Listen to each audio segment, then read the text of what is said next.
Hello viewers, welcome to our channel. ఫొటోస్ని ఎలా animate చేయాలో ఈరోజు మనం ఈ వీడియోలో తెలుసుకోబోతున్నాం. So let's start our video.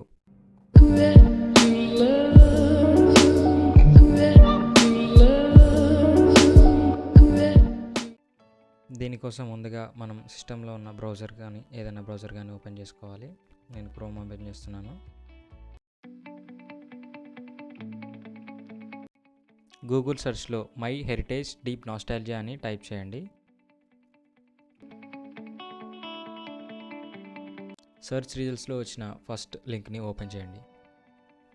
So మీకు మై హెరిటేజ్ అనే వెబ్సైట్ అనేది ఇలా కనిపిస్తుంది. సో దీని ఇంటర్ఫేస్ ఇలా ఉంటుంది. మనము ఏదైనా ఫోటో ఇస్తే ఈ ఫోటోలో ఉన్న వ్యక్తిది ముఖము ఇలా యానిమేట్ అవుతుంది. ఈ వెబ్సైట్లో శాంపుల్ ఇమేజెస్ కూడా ఉన్నాయి. ఇందులో మీరు చూడొచ్చు.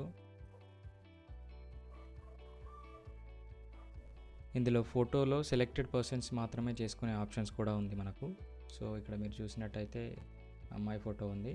ఇక్కడ 4 మెంబర్స్ పర్సన్స్లో ఒక అమ్మాయిది సెలెక్ట్ చేసుకోవడం జరిగింది.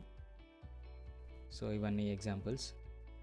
ఇది ఈ వెబ్సైట్ ఇంటర్ఫేస్. సో మనం ఒక పిక్ని తీసుకొని దాన్ని ఎడిట్ చేసి ఎలా వస్తుందో చూద్దాము. So let's get started.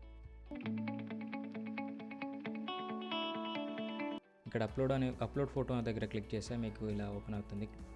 ఏదైనా పిక్ సెలెక్ట్ చేసుకోండి. ఫస్ట్ టైం యూజ్ చేసినప్పుడు మనల్ని సైన్ ఇన్ చేయమని అడుగుతుంది. సో మీ డీటెయిల్స్ ఫిల్అప్ చేసి సైన్ ఇన్ కావండి. ఇందులో మీ నేమ్, మీ మెయిల్ ఐడి, పాస్వర్డ్ ఎంటర్ చేయమని అడుగుతుంది. సో మీరు ఎంటర్ చేసిన తర్వాత రోబోటిక్ కన్ఫర్మేషన్ అడుగుతుంది. సో అది పిక్చర్స్ రూపంలో ఉంటుంది. అది ఎంటర్ చేసిన తర్వాత మీకు సైన్ ఇన్ అవుతుంది. సో సైన్ ఇన్ అయిన తర్వాత మీరు అప్లోడ్ చేసిన పిక్ అనేది లోడ్ అవుతుంది. మీ ఇంటర్నెట్ కనెక్షన్ ఎంత స్పీడ్ ఉంటే అంత స్పీడ్గా లోడ్ అవుతుంది. ఇక్కడ మనం సెలెక్ట్ చేసుకున్న పిక్ అనేది మనకు డిస్ప్లే అయ్యింది. సో మనం సెలెక్ట్ చేసుకున్న పిక్ అనేది మనకి కింద డిస్ప్లే అవుతుంది. పైనేమో దాని యానిమేటెడ్ వీడియో అనేది మనకు అవైలబుల్ ఉంటుంది. ఒకవేళ మనం డౌన్లోడ్ చేసుకోవాలనుకుంటే ఇక్కడ డౌన్లోడ్ వీడియో అనే ఆప్షన్ కూడా ఉంది. సో ఇది ప్రెస్ చేసినట్టయితే మనకు డౌన్లోడింగ్ స్టార్ట్ అవుతుంది. ఓకే, ఇక్కడ డౌన్లోడ్ అయిపోయింది. దీన్ని మనము ఫేస్బుక్లో, ట్విట్టర్లో షేర్ చేసుకోవచ్చు, లేదా లింక్ కూడా కాపీ చేసుకోవచ్చు. సో వేరే పిక్చర్ తీసుకొని మనం ట్రై చేద్దాం. ఇక్కడ ఫోటో అనేది అప్లోడ్ అవుతుంది. ఇంతకుముందు చెప్పినట్టు మీ ఇంటర్నెట్ స్పీడ్ ఎంత ఫాస్ట్గా ఉంటే అంత స్పీడ్గా మీది యానిమేట్ అవుతుంది మీ పిక్చర్ అనేది. సో ఇక్కడ యానిమేషన్ అనేది మొదలైంది.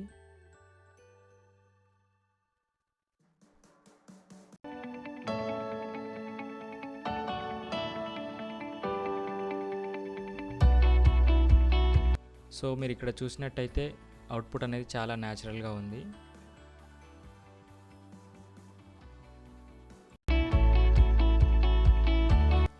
పిక్చర్స్ అనేది స్ట్రైట్ ఫేస్ ఉన్న పిక్చర్స్ తీసుకోండి, ఎందుకంటే స్ట్రైట్ ఫేస్ ఉన్న పిక్చర్స్కి అవుట్పుట్ చాలా బాగా వస్తుంది.